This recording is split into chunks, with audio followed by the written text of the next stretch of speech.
अस्सलाम वालेकुम। आज का हमारा लेक्चर है बायोलॉजी का, जिसमें हमने chapter number 1 the science of biology के बारे में डिस्कस किया। सबसे पहले हमारे पास गिवन है साइंस की डेफिनेशन कि साइंस है क्या। यहाँ पे हमारे पास definition, it's systematic way of studying the natural world through observation and experimentations, यानी कि इसमें हम मुशाहिदे के ज़रिए और तजुर्बे के ज़रिए कुदरती चीज़ों को समझते हैं। यानी कि ये हमें बताता है कि दुनिया कैसे काम करती है। नेक्स्ट पेज पर हमारे पास बायोलॉजी एंड इट्स ब्रांचेस ये टॉपिक मौजूद है। अब बायोलॉजी है क्या? Bio means life, logos mean study. Basically biology is the study of life, यानी कि अगर हम ज़िंदगी के बारे में पढ़ेंगे तो वो बायोलॉजी कहलाएगा। उसमें लिविंग ऑर्गेनिजम्स आ जाते हैं, लिविंग ऑर्गेनिज्म का इंटरेक्शन आ जाता है इन्वायरमेंट के साथ, और अदर माइक्रो ऑर्गेनिज्म आ जाते हैं जिनको हम नेकेड आई से नहीं देख सकते, इनको माइक्रोस्कोप के थ्रू ही देख सकते। ज़ूलॉजी में हम जानवरों के बारे में स्टडी करते हैं, यानी कि the study of animal is called zoology.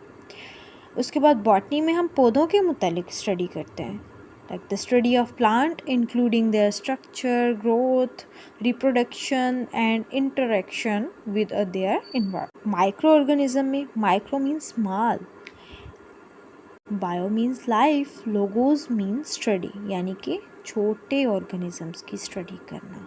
The study of microorganism such as bacteria, fungi is called microbiology. इसमें इनके हैबिटेट, स्ट्रक्चर, फंक्शन, रिप्रोडक्शन के बारे में भी स्टडी करते हैं। आगे हम ब्रांचेस और सब फील्ड्स की बात करें ना, उनमें मॉर्फोलॉजी आ जाता है, एनाटॉमी आ जाता है। सबसे पहले हम मॉर्फोलॉजी को देखते हैं।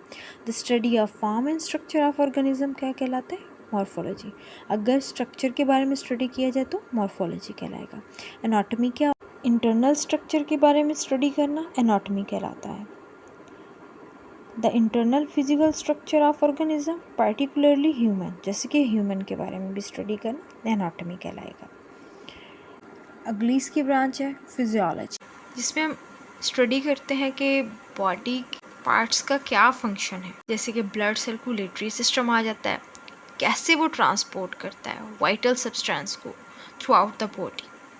हिस्टोलॉजी आ जाता है, जिसमें हम माइक्रोस्कोपिक स्टडी करते हैं टिश्यूज़ की, यानी कि अंडर माइक्रोस्कोप, और टिश्यू एग्जामिनेशन में हेल्प करता है, like disease diagnosis, drug study के बारे में understanding organ structure and function.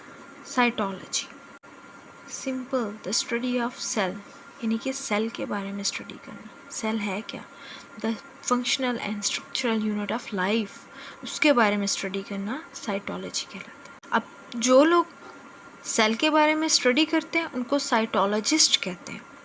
वो सेल और उसकी ऑर्गेनेलिस के बारे में बताते हैं, उसके अलावा मैकेनिज्म बताते हैं कि सेल डिवीजन कैसे होती है। अब बात करें मॉलिक्यूलर बायोलॉजी के बारे में, जो डील करता है the study of biological molecule, जैसे कि कार्बोहाइड्रेट हो गया, प्रोटीन हो गया, लिपिड हो गया, न्यूक्लिक एसिड हो गया, इन सब के बारे में स्टडी करना मॉलिक्यूलर बायोलॉजी कहलाता है। एम्ब्रियोलॉजी में हम स्टडी करते हैं कि प्रोसेस कैसे होता है, development of organism from fertilised egg.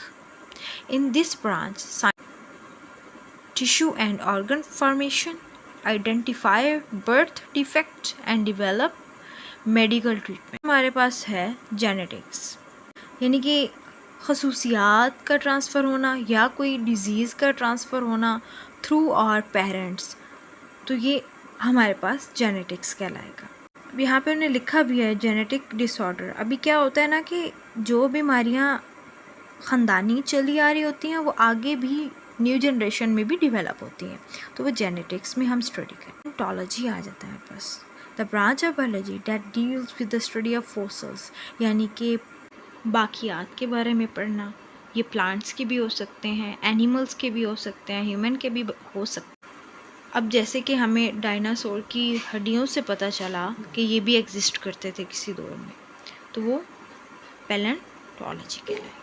फिर हमारे पास आ जाता है टैक्सोनॉमी, में हम क्लासिफिकेशन करते हैं, ग्रुपिंग करते हैं, स्पीशीज़ को आइडेंटिफाई करते हैं कि कौन सी फैमिली से, कौन से जेनरा से बिलोंग करते हैं। इकोलॉजी में हम लिविंग ऑर्गेनिज्म का जो रिलेशनशिप है उसके एनवायरनमेंट के साथ, उसके बारे में स्टडी करते हैं।